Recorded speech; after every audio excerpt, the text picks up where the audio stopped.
let's look at this one, pentagons. We're going to use the same kind of idea. We're going to cut these into triangles by connecting the vertices. So if I cut this one, I cut it to here, that's going to make a triangle down here. Here to here, there's a triangle, there's a triangle. So we've got 3 triangles. So if we think about 3, so we know 180 in a triangle, and we're going to take that times 3. Okay. What are we going to get? Take a break real quick and see if you can figure that out. All right, hopefully you decided that 180 times 3 was going to be 540. So 540 degrees. And you know, I'm noticing something here, and I'm wondering if you're noticing it too, that we had in this one, we had 4 sides and we were able to make 2 triangles. Here we have 5 sides, we were able to make 3 triangles.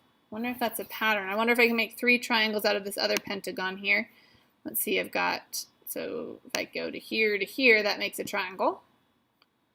From here to here makes a triangle. Okay, so 1, 2, 3 triangles, 180 times 3 again. We're still going to end up with 540 degrees, okay? All right, let's try one more. How about this hexagon? Split it into triangles. So I'm going to do some triangles here. Let's see, I'm going to go from one vertice to another vertice. One vertice to another vertice. One vertice to another vertice. Notice how all of my angles are coming from here to connect to the other vertices to make triangles. So I have 1. Let's look at my triangles here. Got 1, 2, 3, 4. 4 times 180. Go ahead and do that math. Hopefully you're going to get an answer like 720 degrees. Okay, now, okay, we had quadrangle, so we had 4 that split into 2 triangles, and then we had a 5-figure shape that split into 3 triangles, and then we had a 6-figure shape that split into 4 triangles. Are we seeing a pattern in there? What's happening from here to here? Hopefully you're noticing it's going down by 2. So if it's going down by 2, if we have a heptagon, which is a 7-sided figure here, and we are going to draw it into triangles, we should be able to make it into, what do you think, 5 triangles? 2, 3, 4, 5, that makes sense, okay? Let's try it here. So I'm going to go from this one, and I'm going to try to attach all of them. There's 1, 2, 3, 4, so 1, 2, 3, 4, 5 triangles. So 5 triangles at 180 each. Okay, so we need to figure out what's 5 times 180. Go ahead and solve that now. Okay, you're back. So 5 times 180 is going to give us 900. Okay, so 900 degrees for heptagons, the interior angles. So that would be adding up all of these. So you have 180, 180, 180, 180. Okay, so what you're going to do right now is you're going to complete Math Journal page 89. Okay, when you're done, come back to this video and we'll go over it together. Go ahead. Okay, so here we are back with your answers. So what I first did here is I separated this octagon into triangles, remembering to come from one vertice to all the other vertices until I have all triangles. It ended up making 6 triangles. So I took 6 times 6 times 180, which actually gave me 1080. Okay. Down here it says, Ignacio said the sum of his octagon's angles is 1,440. Below is the picture he drew to show how he found his answer. Explain Ignacio's mistake. So first of all, we know that he made a mistake. So if we look at his drawing here, we know he made a mistake. Hopefully you noticed that the mistake he made was drawing his triangles.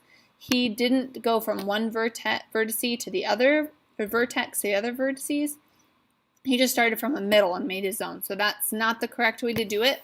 The correct way instead would be to pick one vertice, okay, and to go across this way. So we have 1, 2, 3, 4, 5. Okay, so 1, 2, 3, 4, 5, 6 6 triangles in there. So that was his mistake. And remember that 6 times 180 is 1080. Down here below, there's kind of a challenging problem that said a 50gon is a polygon with 50 sides. How could you find the sum of the angles in a 50gon? Well, if we look back over here, okay, to this part, remember we made this little graph earlier and we said size to triangles. So the quadrangle had 4 sides, I made 2 triangles. Pentagon had 5 sides, I made 3 triangles. The hexagon, 6 sides, 4 triangles, 7 sides, the heptagon, 5 triangles. So if you notice, there's kind of a pattern happening from this number to this number, from this number to this number, from this number to this number.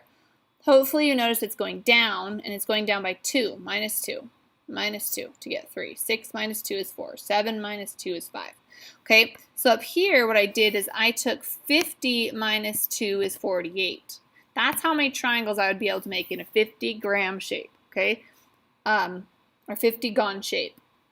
So then down here I took 48, which was my number of triangles, times 180, which is the interior sum of a triangle, and I got 8,640.